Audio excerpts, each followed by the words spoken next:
l'esprit et la vérité. Alors nous allons lire la parole. Il y a un seul esprit. Alléluia.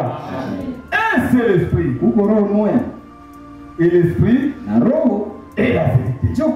Maintenant Jésus dit, je suis le chemin. Je suis la vie. Et je suis la vérité. Alors, c'est lui Jésus qui est l'esprit. C'est lui le Saint-Esprit. Alléluia. Et c'est ça l'évangile. Il dit, Dieu a besoin de vrais adorateurs.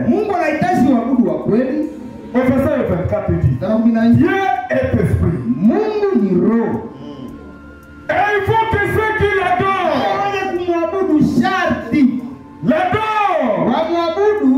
en esprit et en vérité. Alléluia.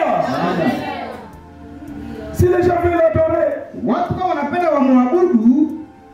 qu'ils puissent l'adorer, mais que ce soit en esprit et en vérité. Alors pour être en esprit, il faut d'abord que la vérité soit là. Que